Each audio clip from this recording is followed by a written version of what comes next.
July 6, 1941. The outskirts of Seno, Soviet Belorussia. The air inside the turret of the Panzer III tastes like copper, stale sweat, and hot oil. It is a suffocating, industrial heat that clings to the skin, amplified by the relentless Russian summer sun beating down on the steel hull. You are vibrating. The entire world is vibrating. The deep, rhythmic growl of the Maybach HL-120 engine travels up through the floor plates, into your boots, and rattles your teeth. Oberleutnant Hans Weber wipes a smear of grime from his goggles, his eyes scanning the shimmering haze of the steppe through the commander's cupola. To the east, the horizon is a blur of dust and smoke, the signature of the Wehrmacht's lightning advance. Driver, halt on the ridge, Weber commands, his voice crackling over the throat microphone, distorted by the static of the internal comms. The tank lurches, tracks biting into the dry earth, and settles into a hull-down position. Weber opens the hatch and pushes his head out into the fresh air. It's quieter here, save for the distant, rolling thunder of artillery miles ahead. He looks to his left and right. A column of Panzer III's and IVs from the 17th Panzer Division stretches out,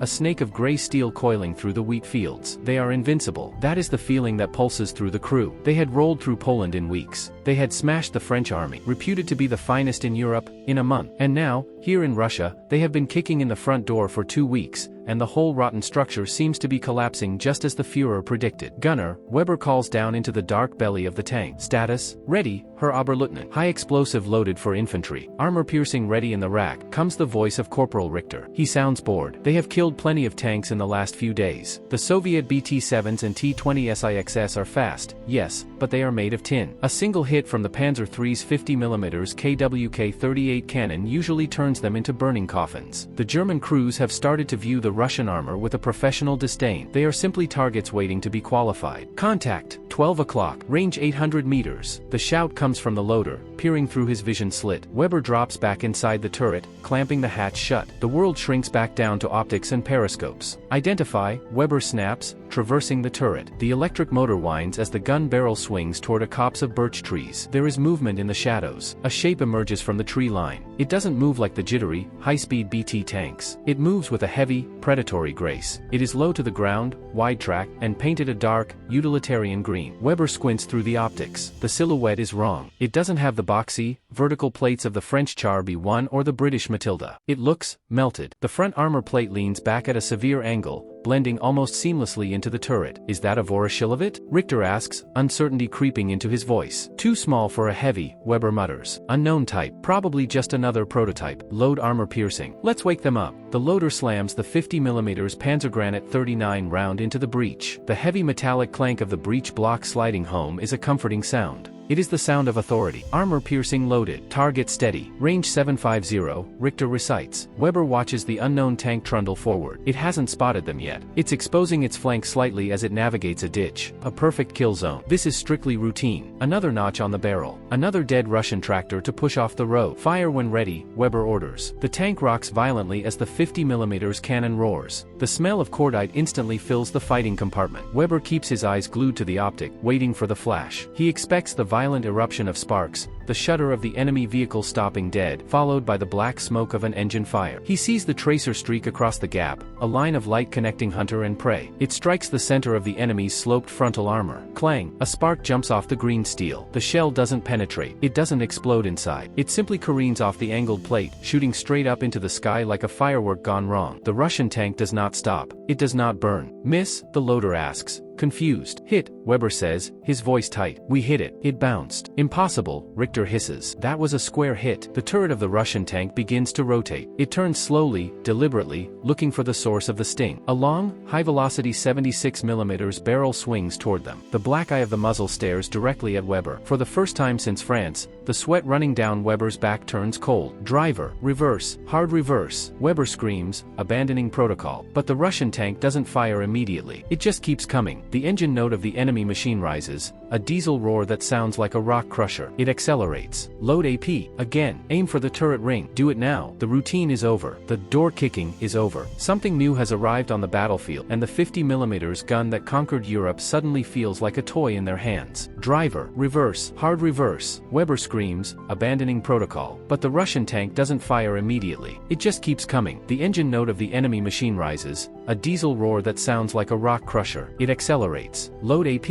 Again. Aim for for the turret ring. Do it now. The interior of the Panzer descends into controlled chaos. The loader, a young boy named Muller who had lied about his age to join the Panzerwaffe, fumbles with the heavy shell. His hands are slick with sweat. He practically throws the round into the breech, his knuckles scraping against the steel guard. Clack thunk. Up. Muller shrieks. Firing. Richter yells, pressing the pedal. The 50mm gun barks again, recoil punching the breech block backward just inches from the commander's knees. The empty brass casing clatters to the metal floor, spinning and pinging against the transmission housing, joining the pile of spent debris. Weber is pressed against the periscope. The tracer flies true. It is a perfect shot, aimed squarely at the flat vertical plate of the driver's hatch, usually a weak point on any machine. But the T-34 is deceptive. Even the driver's hatch is angled. The shell strikes. There is a flash of sparks, blindingly bright against the drab-green paint. For a microsecond, Weber thinks they've done it. He waits for the penetration, the internal explosion. Instead, he sees the projectile shatter. The core of the shell ricochets upward, gouging a scar into the steel before tumbling harmlessly into the dry grass behind the Russian tank. Ricochet, Weber reports, his voice rising an octave. It bounced off. 500 meters and it bounced off. That's impossible. Richter shouts, his eye still glued to the telescopic sight. I'm hitting it. I'm hitting it right in the chest. The Russian tank is no longer a silhouette. It is a looming monster, growing larger in the optics with every second. It is barely 400 meters away now, closing at a speed that seems impossible for a vehicle of its size. It crashes through a wooden fence, the logs snapping like matchsticks under its wide tracks. It doesn't slow down. It doesn't weave. It is driving straight down the throat of the German position. They are ignoring us, Weber realizes, a cold pit forming in his stomach. They don't care. The T-34's turret stops traversing. It settles. The long 76mm gun levels out. Brace, Weber screams. The muzzle flash of the T-34 is enormous, a billowing cloud of dirty brown smoke. The impact feels like a sledgehammer striking a church bell while you are inside it. The Panzer III is thrown violently to the right.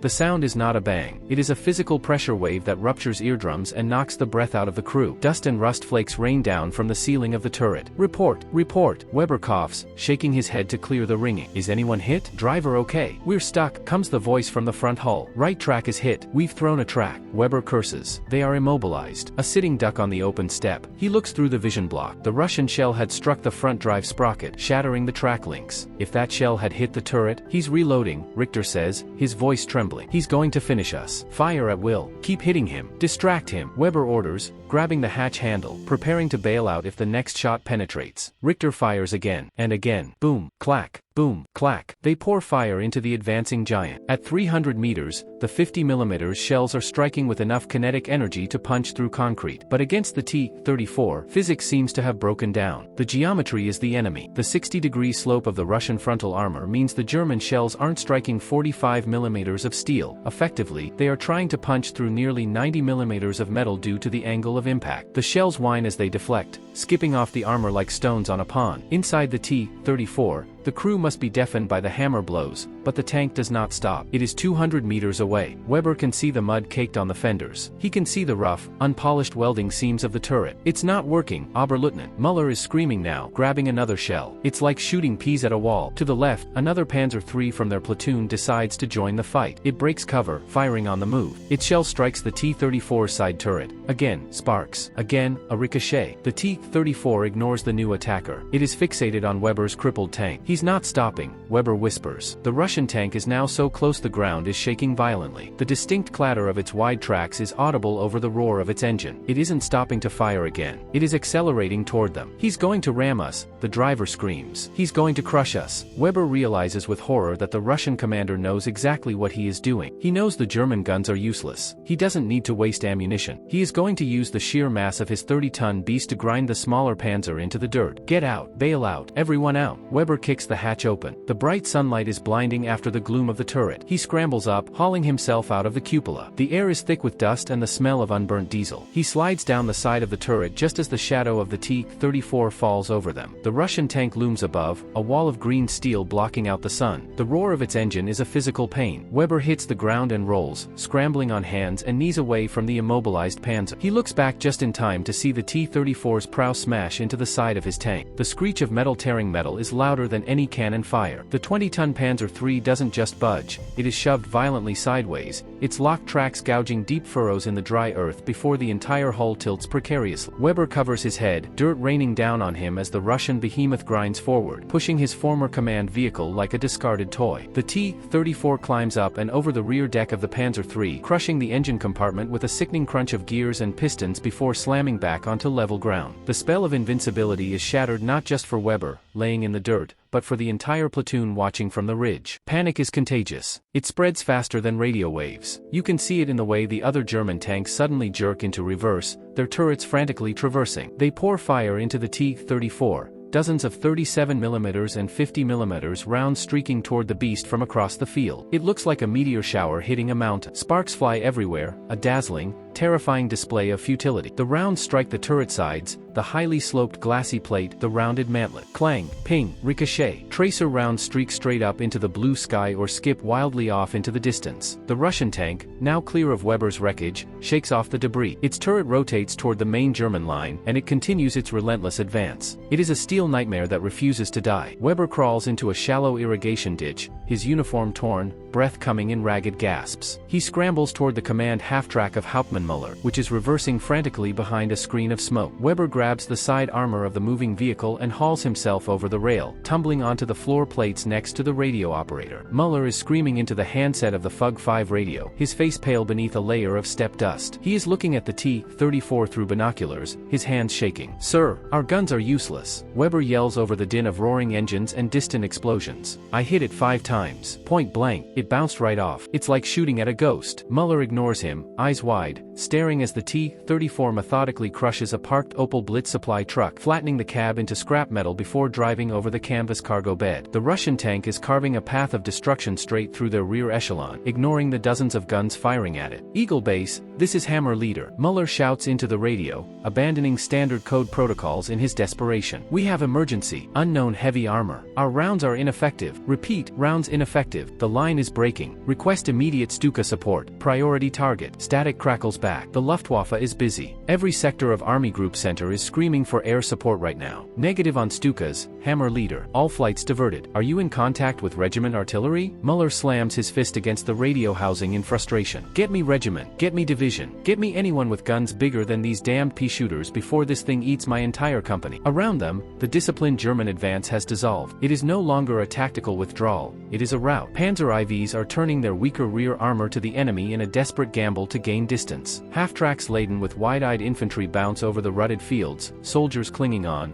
looking back over their shoulders at the single green monster that broke their morale. The T-34 finally stops. It sits amidst the burning wreckage it has created, its diesel engine idling with that deep, throaty rumble that terrifies the German crews. Its turret slowly rotates, surveying the chaos it has wrought. For the first time since the war began, the soldiers of the Panzerwaffe are running, not according to a strategic plan, but out of raw, unfiltered fear of a superior machine. The retreat is only halted by the arrival of a different kind of beast. From the rear echelon, a prime mover half-track roars up the dusty road, towing a carriage that looks ungainly compared to the sleek tanks. It is tall, awkward, and cruciform-shaped. A crew of Luftwaffe artillerymen leaps off the vehicle before it even halts, unhooking the trailer with practiced, frantic speed. "Flak front," someone shouts. "Clear the line of fire." It is the Aktuendiaxig, the 88mm Flak 18. Originally designed to shoot bombers out of the stratosphere, it has become the Wehrmacht's desperate skeleton key for locks they cannot pick. The long, slender barrel levels out parallel to the ground, pointed not at the sky, but at the green monster dominating the field. Weber, watching from the safety of the command track, holds his breath. The T-34 has spotted the new threat. The turret begins to swing toward the artillery crew, the machine gun chatter kicking up dust around the gunners. "Fire," the Flak commander screams, dropping his arm. The report of the 88 is distinct, a sharp, cracking whip-crack that splits the air, far sharper than the thud of tank guns. The shell covers the distance instantly. It travels at supersonic speeds, a blur of death that defies the T-34's geometry. There is no ricochet this time. There is no spark of defiance. The round strikes the T-34's turret ring. The kinetic energy is so massive that the entire turret is wrenched from the hull, lifting into the air on a pillar of fire before crashing upside down into the dirt. A second later, the ammunition inside cooks off, sending a geyser of flame shooting out of the open hatch. Silence rushes back into the vacuum left by the explosion. The roar of the Russian engine dies. The machine gun stops. The invincible ghost is dead. 1 hour later, the sun is dipping low, casting long, bloody shadows across the steppe. The wreck of the T-34 is still smoldering, the metal pinging as it cools. Weber walks toward the corpse of the machine. He is not alone. General officers, engineers, and tank commanders are gathering around the wreck like priests around an altar. The mood is not one of celebration. It is a somber, confused reverence. Weber runs his hand over the front glassy plate. It is hot to the touch. He traces the deep gouges where his own 50mm shells had struck. They look like thumbprints in clay. Shallow. Useless. Look at the angle, Hauptmann Muller says quietly, standing beside him. He takes out a protractor from his map case and places it against the armor. 60 degrees. It's not just thick, Hans. It's the geometry. Effectively, this plate is twice as thick as it looks because of the slope. I've never seen a design like this, Weber murmurs. The suspension, the wide tracks, it floats over the mud while we sink. And the diesel engine, it doesn't burn as easily as our gasoline. An unspoken question hangs in the air between them. The German intelligence briefings had assured them the Red Army was equipped with obsolete junk. They were told the Russians couldn't build modern machines. Yet, here sits a tank that makes the Panzer III and IV look like relics from the First World War. They say this is a standard model, Muller whispers, looking at the horizon where the vastness of Russia stretches out endlessly. Not a prototype, a production model. Weber looks at the scorched Cyrillic serial numbers stenciled on the hull. If there is one, there are 10. If there are 10, there are 1,000. He looks back at his own battered platoon. Crews exhausted, tanks damaged, morale shaken. The easy war is over. The summer drive is over. Weber kicks a piece of shrapnel into the dirt. He realizes then that the road to Moscow will not be a parade. It will be a grinder, and they have just met the stone that will break the blade. Get the men back in the vehicles, Weber says, his voice hollow. We have a lot of work to do.